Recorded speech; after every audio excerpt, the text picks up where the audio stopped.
The sky over Earth was no longer the same, once blue and full of sunlight. It was now darkened by endless clouds of smoke and dust. Cities that once bustled with life were now quiet, their streets empty and broken. The world was falling apart, and people whispered one name with fear: Vark. The Vark were not like anything humans had ever met. They came from far beyond the stars, a powerful group of aliens with sharp minds and deadly weapons. For years, they had been attacking Earth, taking everything piece by piece. The strongest armies on Earth fought back, but the Vark's technology was too advanced. Slowly, one country after another fell. In a small underground bunker deep beneath the ruins of the former capital, a group of leaders and scientists gathered. The air was heavy with fear and tired hope. The light from a few old lamps barely filled the room. Maps of the world were spread out on a table, showing red marks where the Vark forces had landed and conquered. Among the group was a woman named Mira. She was not a soldier, but a scientist and a thinker. Her face showed the weight of many sleepless nights. She looked at the faces around her, people who had given everything to protect their home. They all knew the truth. Soon, there would be nothing left. "This is the final hour," said General Rand, a tall man with gray hair and a deep voice. "We have no weapons left to fight. Our cities are destroyed. Our armies are broken. We cannot win." A silence filled the room. Everyone knew he was right. Mira took a deep breath. "There is one option left," she said softly. "One last chance." General Rand turned to her. "What do you mean?" Mira pointed to a small, blinking device on the table. "This is a signal transmitter. It can send a message far beyond our solar system, far beyond any place humans have ever reached." "Who will hear it?" asked a young man named Kian, one of the last pilots still alive. Mira hesitated. "There's a species known as the Krather. They are feared across many star systems. Dangerous, yes, but also strong. If anyone can help us, it's them." The room grew colder at the mention of the Krather. Stories told of their power, stories that made parents warn their children. The Krather were not known for kindness. They were warriors, fierce and unforgiving. But in these dark times, asking for their help was better than dying alone. General Rand looked around the room. "Are we willing to risk everything on this, to call a species that might destroy us?" "Even faster?" Mira nodded. "We have no other choice. The Vark will not stop until Earth is gone. If the Krather come, maybe we have a chance." The leaders agreed. They began working on the message, a careful balance of desperation and strength. The message had to say, "We need help, but also, we are not weak." Days passed as the signal was prepared.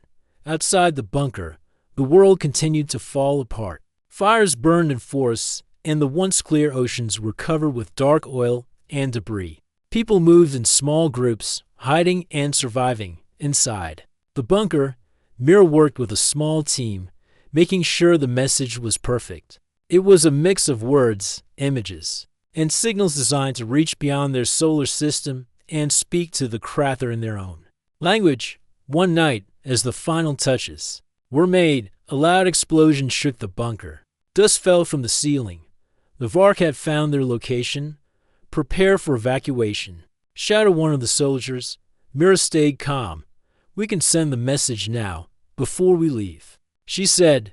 The group hurried to the transmitter room. Mira pressed the button, and the signal shot out into the dark sky, a bright flash of hope in a dying world. As they fled deeper underground, Mira looked up at the metal walls that surrounded them. She wondered, not for the first time, what the Krather would do when they received this message. Would they come?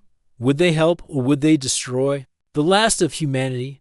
The night was quiet again, but the future was anything but certain. The message was sent, a single pulse of hope traveling through the vast darkness of space. For Mira and the survivors in the bunker, the waiting began. Days stretched into weeks. Outside, the world continued to crumble. The Vark were relentless. Their ships darkened the skies. Their forces moved like shadows, and their power seemed endless. Inside the bunker, every sound was a reminder of danger. The steady hum of machines, the soft footsteps of soldiers on metal floors, the quiet voices of people trying to hold on to hope. But none dared to speak of the signal. It was their secret, their last chance. If the Krather answered, it could change everything. If not, then all would be lost. Mira spent hours at the communication console, watching the screen for any sign of response. The signal had been designed carefully. It was more than just a call for help. It carried a message of strength and determination. The Krather respected power and courage above all else. The message said, "We are broken but not defeated. Help us, and we will repay you with our strength." One evening, as the bunkers' lights flickered and the distant sound of explosions echoed, a sudden beep broke the silence. Mira's heart jumped. Signal detected. She shouted, grabbing the attention of everyone nearby. The room filled with tension, scientists and soldiers gathered around the console. The screen showed strange symbols, complex patterns, unlike anything humans had made. "This is a response," Mira said, her voice trembling. "The Krather. They are replying. For ours." They worked to decode the message. The Krather did not speak with words as humans did. Their language was a mixture of sounds, images, and feelings designed to test the mind and spirit. Slowly, the meaning became clear. The Krather had received the call. They were watching. They were interested, but they were not yet committed. Their message was a challenge. "Prove your strength. Show you can fight. Only then will we join your war." The leaders in the bunker exchanged worried looks. This was not a promise of help. It was a test one humans might not pass. General Rand clenched his fists. "They want to see us fight. We barely have any weapons left." Mira nodded. "We must try. If we fail, there will be no second chance." Outside the bunker, a group of survivors gathered. Among them was Kian, the young pilot who had flown missions until the last moment. He looked tired but determined. "We can't give up," he said to the others. "The Krather are dangerous, yes, but if they come, they will bring power we don't have. We have to show them we are worth saving." The survivors agreed. They began preparing for what might be the most important battle of their lives. They repaired old weapons, scavenged parts from destroyed ships, and trained day and night. Meanwhile, Mira and the scientists worked on a new plan. They would send a small team out to disrupt the Vark forces. It was risky, but they needed to prove they could fight back. As the days passed, tension in the bunker grew. Food and supplies were running low. People were tired and scared, yet beneath the fear was a spark hope. A hope that maybe, just maybe, they were not alone. One cold morning, Kian and his team prepared to leave.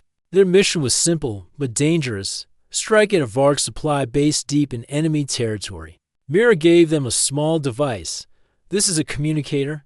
Use it to send updates. And good luck." Kian smiled faintly. "We'll make you proud." As the team left, Mira watched from the bunker's control room. The outside world was harsh and unforgiving, but inside, something had changed. They were no longer just survivors waiting for the end. They were fighters, and they were ready to prove it. Hours later, the team reached the enemy base. It was heavily guarded with tall towers and powerful weapons, but the humans moved carefully, using shadows and silence. Kian's heart pounded as they planted charges and hacked the Vark systems. For the first time in months, they were on the attack, not running or hiding. Suddenly, alarms blared. The Vark forces were awake. The battle began. Kian and his team fought with everything they had. They moved fast, striking hard and disappearing before the enemy could respond. They destroyed supplies, scrambled communications, and left behind confusion. When the dust settled, the base was crippled. Back in the bunker, the communicator beeped. "It worked," Kian's voice said. "We did it." Cheers filled the room. The leaders saw the message from the Krather again. They had sent the proof. The Krather responded quickly. This time, their message was clearer. "You have courage. We will come." Hope was no longer just a word. It was real. Mira looked at the stars through the bunker's small window. Somewhere out there, the Krather ships were coming. The final call had been answered. But no one knew if the arrival of the most dangerous species in the galaxy would be salvation, or something far worse. The sky over Earth was quiet for a long time after the signal. Then, one evening, the silence was broken by a sound unlike anything anyone had heard before. A deep, low hum filled the air, growing louder and louder. People looked up, eyes wide. With fear and hope, above the ruined cities, a huge ship appeared. It was unlike any spacecraft humans had ever seen. It was long and dark, with sharp edges that caught the fading light. The ship moved slowly, but with great power, casting a shadow over the land. Inside the bunker, Mira and the others watched. The ship on their monitors. The room was tense. No one spoke. This was the moment of truth. The Krather had come. A voice crackled over the loudspeakers. It was rough, deep, and foreign. "I am Korok," the voice said, "leader of the Krather. We have received your call." The leaders exchanged nervous glances. Korok's tone was not friendly, but it was not angry either. It was calm, powerful, and clear. "You asked for help," Korok continued, "but help is not given freely. Strength is earned. Show us you are worthy." Outside, soldiers gathered as Krather ships landed near the bunker. The Krather themselves stepped out tall, with strong bodies covered in armor that shone like black steel. Their faces were sharp, with eyes that seemed to look through people. Mira stepped forward to meet Korok. She was nervous but stood tall. "We have fought hard. We have lost much. We want to fight with you." Korok looked at her for a moment. "Very well. We will not fight for you. We will teach you how to fight." This surprised the humans. They had hoped for allies who would join their battle. Instead, the Krather would be trainers and observers. The humans must prove their worth by becoming warriors. Over the next days, the Krather set up a camp near the bunker. They brought strange machines and weapons. They began training the humans, pushing them beyond limits they never thought possible. Kian was chosen to lead the training team. He felt the pressure, but also a strange excitement. For the first time, he was learning skills that could change. The Krather training was harsh. They demanded discipline and courage. They taught new fighting techniques, how to use advanced weapons, and how to think like hunters. The humans struggled at first. Many were weak or scared. Some wanted to give up. But Korok and the other Krather warriors would not allow failure. "You must become strong," Korok said. "Only strength wins battles. Only strength earns respect." Mira watched the transformation. The people she knew as tired survivors were becoming soldiers. Their bodies grew stronger, their minds sharper. But the Krather were not just teachers, they were judges. They tested the humans constantly, looking for weakness or fear. Those who failed were sent away from the training camp. Kian and his team faced many challenges. One day, they were ordered to capture a small Vark patrol without killing anyone. It was a test of skill and control. The mission was difficult, but Kian's team succeeded. The Krather nodded in approval. "Good," Korok said. "You are learning." Yet, even with progress, trust was hard to build. The Krather were dangerous and mysterious. They spoke little about themselves, and their true motives were unclear. At night, Mira talked with Kian. "Do you think they will help us when the real fight comes?" Kian shook his head. "They help only those who fight. They don't fight for us. We have to stand on our own." Mira sighed. "I fear they are as dangerous as the Vark." Kian nodded. "Maybe, but right now, they are our only hope." As weeks passed, small victories against the Vark gave the humans new confidence. Armed with Krather training and weapons, they began to push back enemy forces. One day, Korok approached Mira and the leaders with a proposal. "We will join you in battle," he said, "but only after you show you can fight with honor. No more hiding or running." The humans agreed. It was time to face the enemy together. The night before the first joint attack, Mira stood outside the bunker. She looked up at the stars, thinking of the journey ahead. The Krather had come dangerous, strong, and proud. They were not saviors, but warriors who demanded respect. Humanity was no longer alone. But the road to victory would be hard, and the cost would be high. Still, with no hope left before, the arrival of the Krather brought a new chance to fight back and take back their world. The sun rose weakly over the shattered lands of Earth, casting long shadows across the ruins.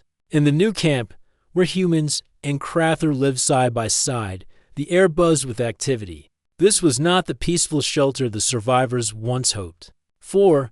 It was a place of hard work, discipline, and constant challenge. Mira stood near the training ground, watching a group of humans spar with Krather warriors. The humans were faster now, stronger, but their moves were still raw compared to their teacher's precision. The Krather moved with quiet power, each step calculated, each strike deliberate. "The trial begins," Quark announced earlier that morning. His voice was cold but steady.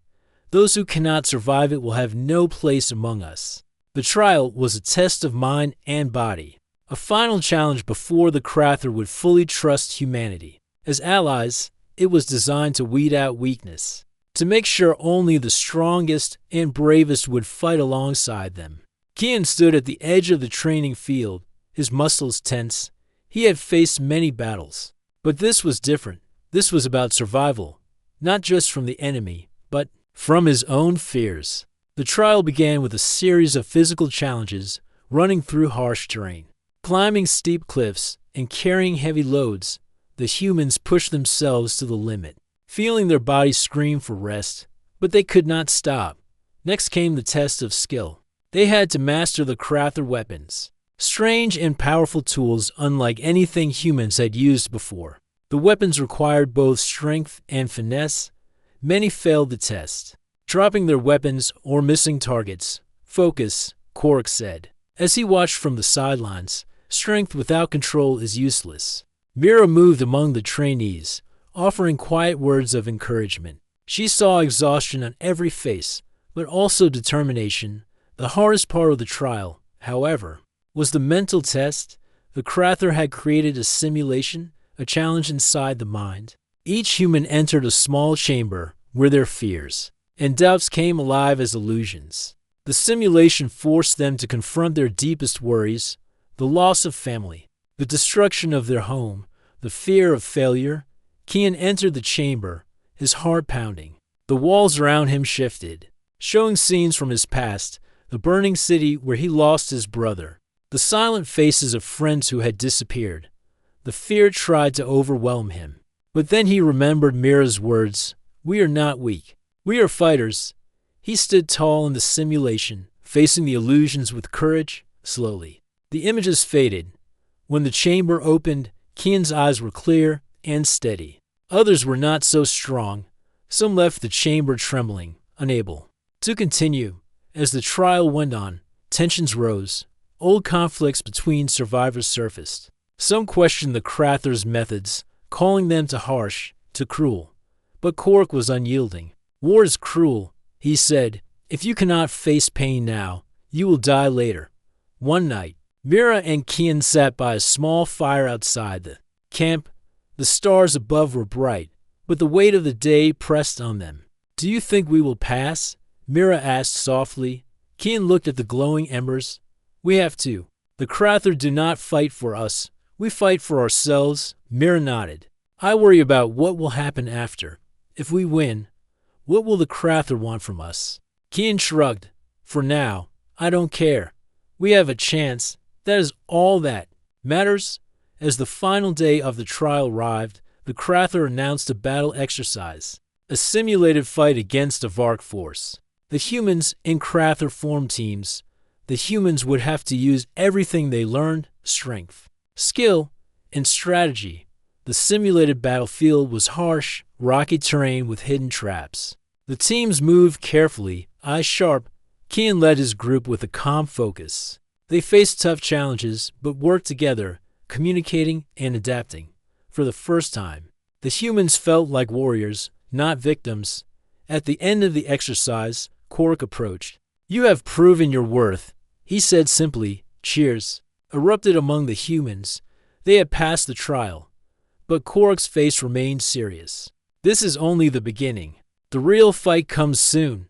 Be ready." Mira looked around at the tired but proud faces of the survivors. They had come far, but the road ahead was still long and dangerous. As the sun set, the humans and Krather gathered together for a moment. They were not enemies or strangers. They were allies, united by the same goal.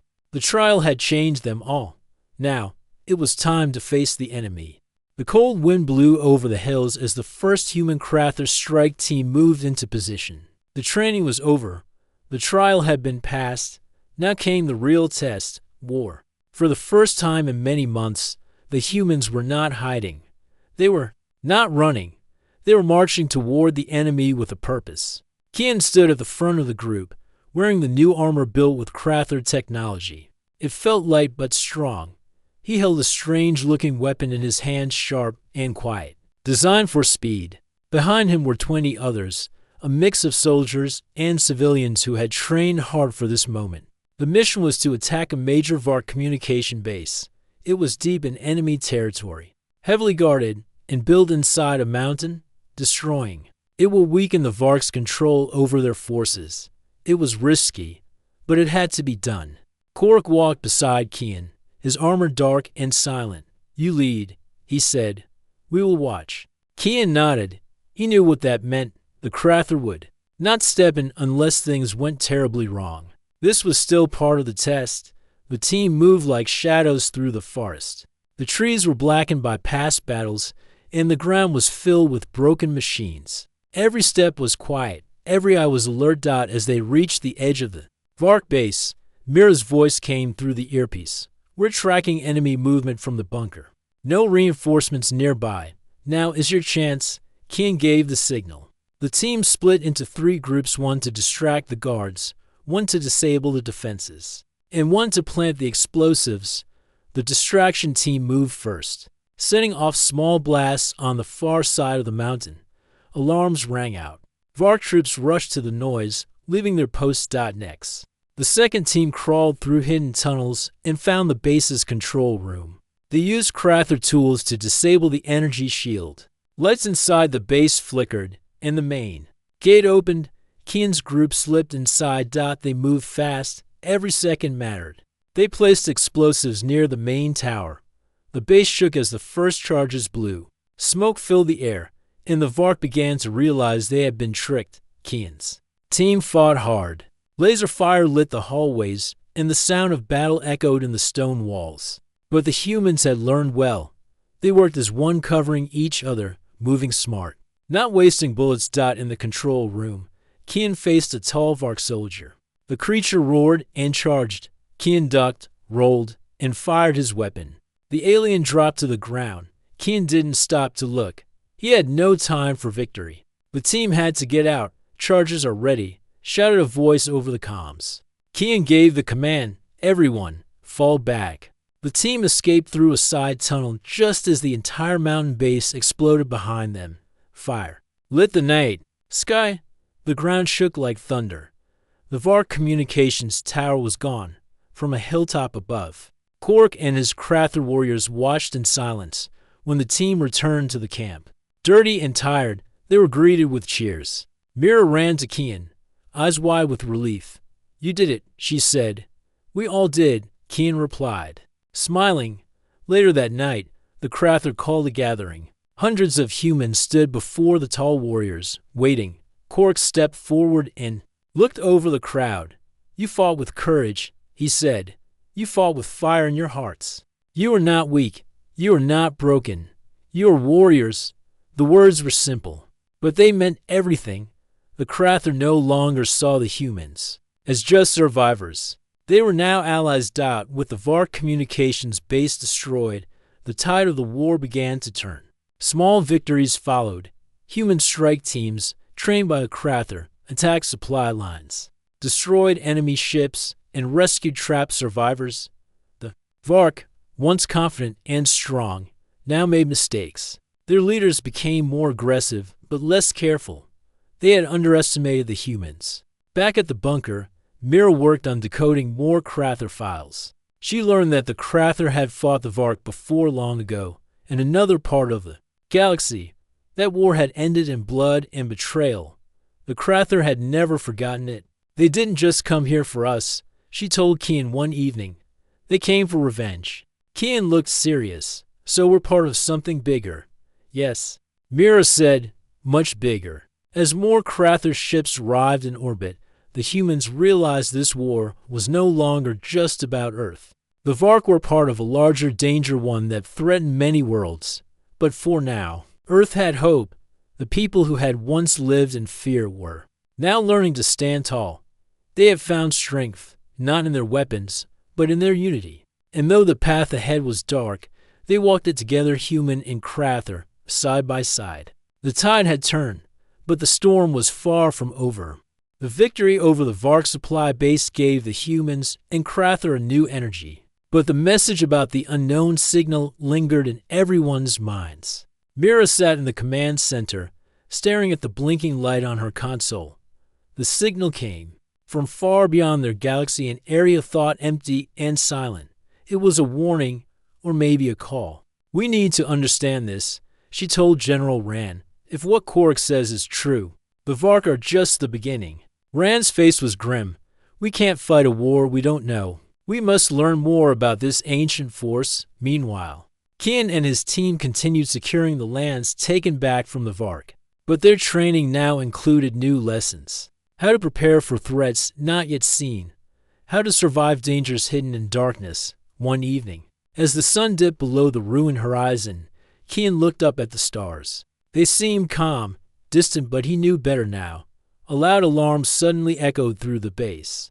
"All units, prepare for incoming contact," a voice shouted outside. Ships appeared on the radar fast, sleek, unlike the heavy Vark vessels.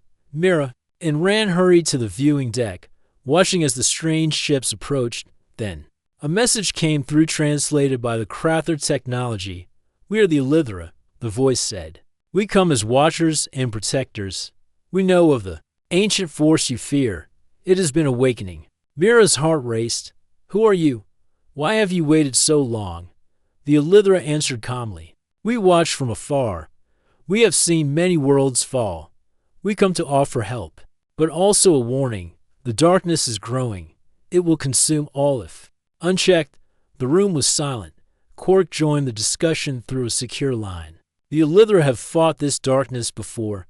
Their knowledge could be the key to survival." Mira nodded. "Then we must listen. We cannot fight blindly." The Elithra shared their history millions of years ago. A powerful race called the Malvorians spread destruction across galaxies. The Vark had been their soldiers. But now the Malvorians were returning. "We must unite," said the Elithra leader. "Your fight with the Vark is only a small part of a greater war." Human and Crather leaders met late into the night, planning for what was to come. It was clear they needed new alliances, new strategies. Back on the battlefield, Kian trained harder, learning to use Elithra weapons and tactics. The human soldiers found hope in this new knowledge, but also fear. How could they face a foe so ancient and powerful? One night, Kian's squad was sent on a scouting mission near the border of their reclaimed lands. The sky was dark, the silence heavy. Suddenly, strange lights appeared in the distance, an unearthly glow. "Something's coming," whispered one of Kian's teammates. Out of the shadows emerged creatures unlike anything they had seen, half machine, half living, moving with unnatural speed. Kian raised his weapon, heart pounding. The creatures attacked with cold precision. The squad fought fiercely. But these enemies were different, stronger, smarter. Kian barely escaped with his life, returning to base with grave news. "These are the Malvorian scouts," he told Mira and Korok. "They are here." The leaders realized the war was no longer just for survival, but for the very future of their galaxy. The Elithra prepared to share their ancient technology and secrets, hoping to turn the tide. Mira looked at the stars once more, feeling the weight of the coming battle. But in that moment, she also felt a spark of fierce determination. They had no hope left before. Now, they had something stronger, unity, and they would fight, no matter the cost. Part 7. The gathering storm. The Elithra ships remained in orbit, their quiet presence a constant reminder of the danger ahead. Inside their sleek vessels, the Elithra prepared the humans and Crather for the coming storm. Mira met with Elithra leaders daily. They taught her about the Malvorians' dark history, how they once controlled entire star systems, bending them to their will with terrible machines and shadowy powers. The Malvorians didn't just fight with weapons, they corrupted worlds, turning planets into black holes of despair. Their scouts are only the beginning. An Elithra elder warned, "The Malvorians' true force will arrive soon. We must be ready." Kian and the soldiers trained harder than ever before. The Elithra taught them to fight with energy weapons, to move faster, and to think like hunters. The Krathers shared their strength and courage, forming a new alliance of flesh and metal. But fear hung in the air.